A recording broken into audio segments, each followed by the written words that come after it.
Sweden के दारुल हुकूमत Stockholm से आरिफ किसाना का सलाम कबूल कीजिए। आज की वीडियो उन तलबा के लिए है जो आला तालीम के हुसूल के लिए स्वीडन आने की कोशिश में हैं। इससे कबल जो इस हवाले से वीडियोस आपने देखी उनमें ये था कि स्वीडन में आला तालीम के लिए आने का क्या तरीक़ाकार है, इंटरनेशनल मास्टर्स के लिए आप किस तरह से अपनी दरख्वास्त जमा करवाते हैं, उसके कौन से मराहल हैं। तो अभी इस माह मई में बहुत से लोगों को जो है जिन्होंने यहाँ स्वीडन में इस साल अगस्त में जो तालीमी साल शुरू होना है उसके लिए जिन्होंने एप्लीकेशंस दी हैं उनको जो है वो लेटर्स मिल गए होंगे कि आपका दाखिला जो है वो फ़लाँ कोर्स में फ़लाँ यूनिवर्सिटी में हो गया है। तो अब अगला जो मरहला है कि आपने स्टडी वीज़ा के लिए किस तरह से अप्लाई करना है। माइग्रेशन बोर्ड के पास जो आपने ज़रूरी कागज़ात देने हैं, बैंक स्टेटमेंट देनी है और बाद में आने वाले जो मराहल हैं उनको किस तरह से आपने तय करना है। तो उन तमाम चीज़ों का ज़िक्र जो है वो आज की इस वीडियो में मौजूद है। तो बुनियादी तौर पर स्टडी वीज़ा हासिल करने के लिए स्वीडन में ये है कि कॉलेज की तालीम के बाद आप स्वीडन की मुख्तलिफ़ यूनिवर्सिटीज़ में जो है वो दाखिले के लिए अप्लाई करते हैं। आप मास्टर्स प्रोग्राम के लिए भी कर सकते हैं, आप किसी एक कोर्स के लिए भी अप्लाई कर सकते हैं। तो अगर तो आपका यहाँ पे जो दौरानिया है वो 13 माह से ज़्यादा होगा तो फिर आपको जो है वो रेजिडेंट वीज़ा मिलेगा।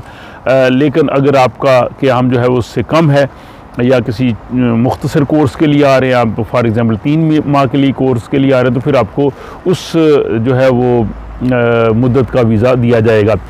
स्वीडन में 39 यूनिवर्सिटीज़ ऐसी हैं कि जिसमें आला तालीम के लिए दुनिया भर के जो है वो स्टूडेंट्स आते हैं इंटरनेशनल मास्टर्स करने के लिए या दीगर कोर्सेज़ करने के लिए।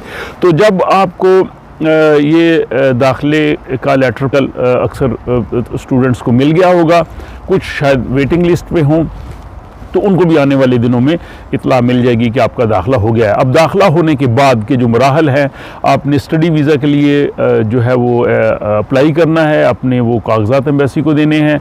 तो उसमें सबसे पहले तो ज़ाहिर बुनियादी तौर पे पासपोर्ट होता है। आपके पास पासपोर्ट जो है वो वैलिड होना चाहिए। जिस मुद्दत के लिए आप आ रहे हैं कोशिश करें कि उस मुद्दत का जो है उस तमाम मुद्दत को वो पासपोर्ट जो है वो कवर करता हो।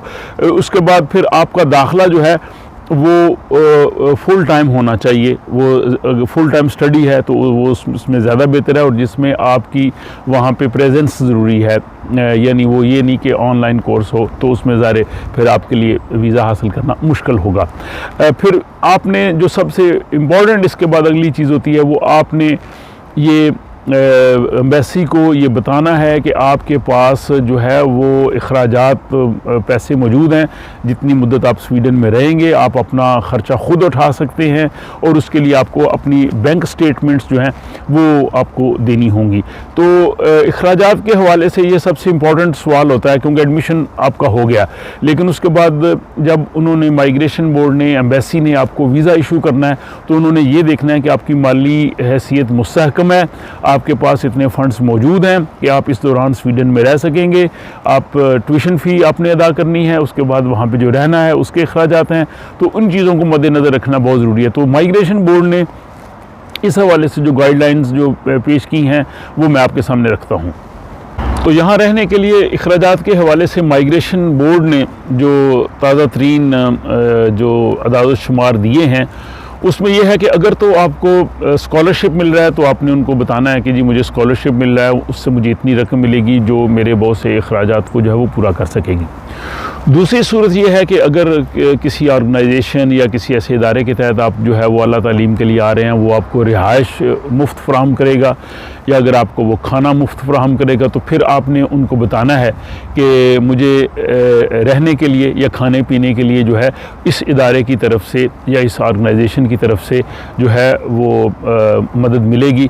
उस सूरत में आपके अखराजात थोड़े कम हो जाएंगे। लेकिन अगर आपने अपनी रिहाइश का बंदोबस्त भी खुद करना है और ज़ाहिर आपने खाने पीने का बंदोबस्त भी खुद करना है, ये ट्यूशन फ़ी के अलावा जो आपके अखराजात हैं, जो माइग्रेशन बोर्ड चाहता है कि आपकी बैंक स्टेटमेंट ये वाज़े करे कि आपके इतने पैसे हैं, तो एक महीने की जो रकम माइग्रेशन बोर्ड ने अभी रखी है वो है 8,694 करोड़।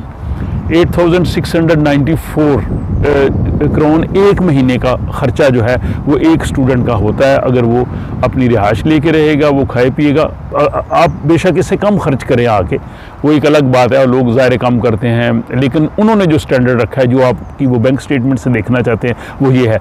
तो इस तरह अगर बुनियादी तौर पे आप वहाँ पे 13 माह के वीज़े के लिए अप्लाई करेंगे तो 13 माह के वीज़े के लिए आपके पास 1,13,022 करोड़ जो है वो होने चाहिए। आप उनको शो करें कि मेरे पास इतने पैसे हैं और मैं 13 माह तक अपने अखराजात पूरे कर सकूँगा।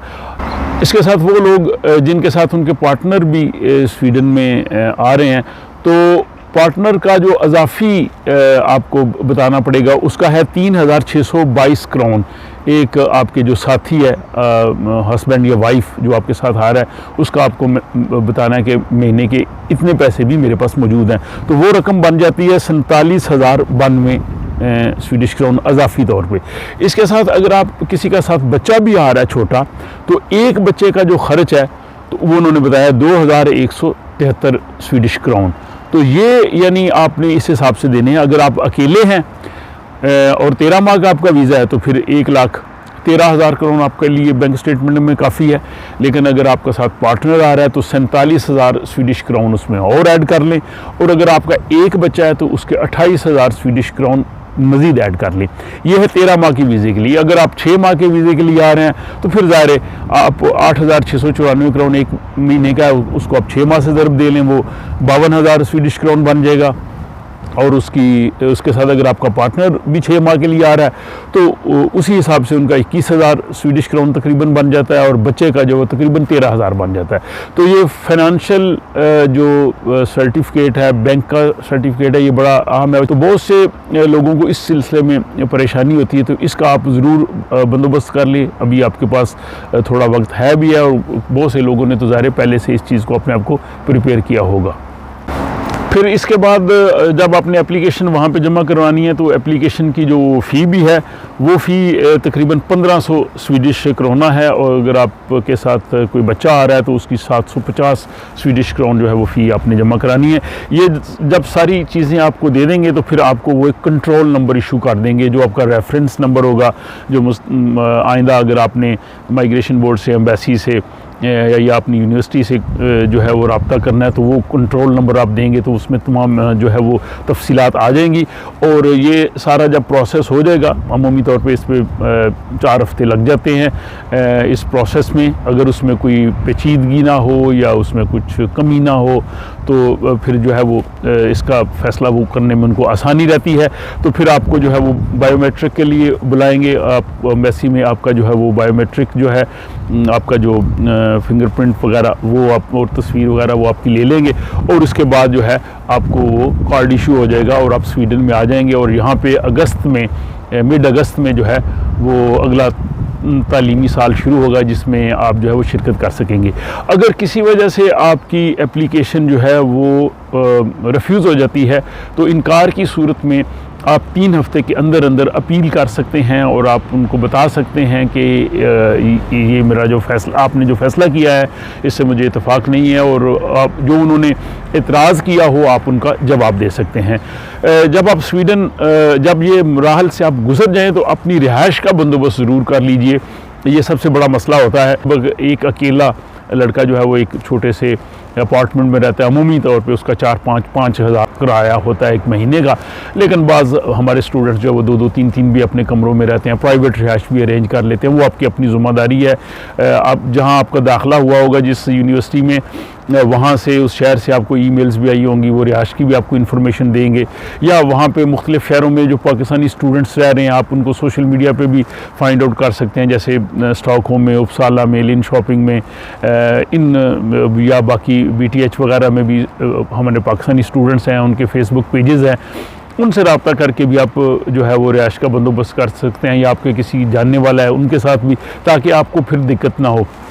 दूसरा ये है कि जब आप पाकिस्तान से आएँ अपनी पूरी तैयारी करके आएँ, जो चीज़ों की आपको ज़रूरत है वो भी लेके आएँ। इस हवाले से एक वीडियो मैंने इस पे लगाई है कि पाकिस्तान से आते वक्त कौन सी चीज़ें आप साथ लेके आएँ और कौन सी चीज़ें आपको साथ लेके नहीं आनी चाहिए जिनकी स्वीडन में लाने की इजाज़त नहीं, या पहली दफ़ा आ रहे हैं, ये ना हो कि आपके लिए कोई परेशानी हो।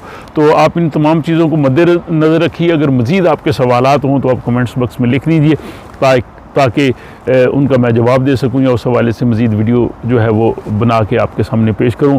अल्लाह ताला आपको आसानी और कामयाबियां दें, और जो स्वीडन में स्टूडेंट्स आ रहे हैं उनको पेशगी जो है वो मैं वेलकम कहता हूं।